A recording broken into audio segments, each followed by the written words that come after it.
Wow. It never ceases to amaze me. This is Brother Peter with tidbits from the Word. It never seems to amaze me how God opens the door to different things. Here, I've been studying the Word for years and years. I'm studying the Word. I read verses,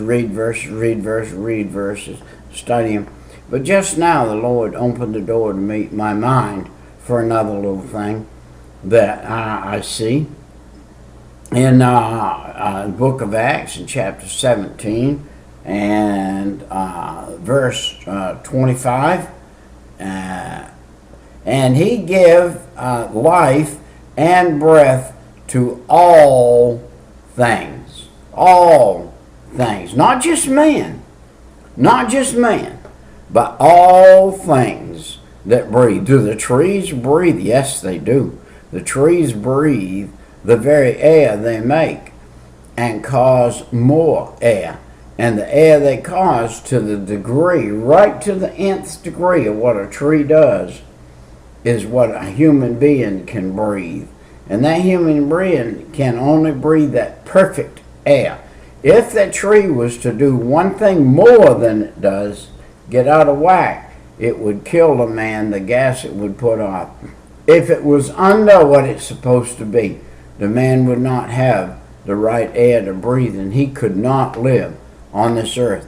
But the original breath was given by God, and it's maintained by God. You say, Peter, you're just a little bit crazy, aren't you? You're a little off your rocker, or you're a little foolish or something. And I said, well, did you ever see a horse? Yeah. Well, was he breathing? Yeah. You ever see a cow? Yeah. Well, was he breathing? Yeah.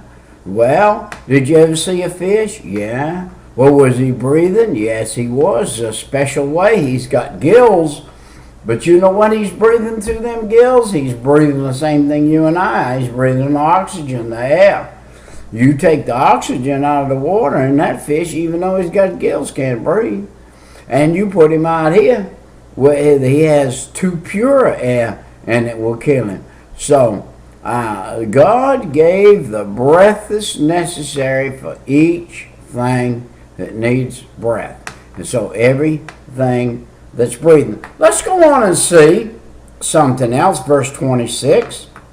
And God hath made of one blood all nations of men for to dwell in all the face of the earth, and hath determined the time before appointed, and the bounds of their habitation. Wow. The bounds of their habitation are even ordered by the Lord. The Lord said he knows 2 sparrows. They said, I'm not 2 sparrows sold for 1 farthing, and I know both of them. How much more, he said, do I know you? And in the same exact verse, you know what he said? He said, I know the number of hair on your head. I'll tell you another thing the Lord said too, and I got sitting here with white hair, gray hair. The gray hair, the Bible said, is for you to see and you to know that your days are numbered. And by the way, you may look in the mirror and see yourself. Say, what a handsome joker I am. I got all this nice, beautiful black hair and everything. I got news for you, friend. If the Lord tarries is coming and you live long enough, you headed for gray hair. But you better, while you got that black hair, you better do all you can for the Lord while you can. The Bible said, while you're young, redeem the time. Redeem the time. Redeem the time. Redeem the time. I'm 70 years old now and trying to redeem the time. Let's look at verse 27. By the way, we're in Acts chapter 17. That they should seek the Lord, if happily they might feel after him and find him, though they be not far from every one of us. Seek out and find the Lord. Seek out and find the Lord. I'm telling you, you need to seek out and find the Lord. If you are saved, and you are following the Lord, and you're in your Bible, you got to get in your Bible. This little pile of Bibles right here, I did a little excerpt a little while ago, and this is only 7, 8, 9, 10 of them. I could right in this very house right here, right now, if I told you, you'd say you foolish, you're just plain crazy. But I got about 32 of them that I use on a pretty regular basis. I pick them up, and some of them I actually written a little different than others. I've got some Bibles called a Serendipity Bible. It has all the words in it. It's the King James. It has all the words in it. But all of the very important first words are highlighted in dark black letters, so that when you read it, you see that highlight. Well, that's an interesting Bible to study. This Bible right here I have has 900. Listen to this: 900,000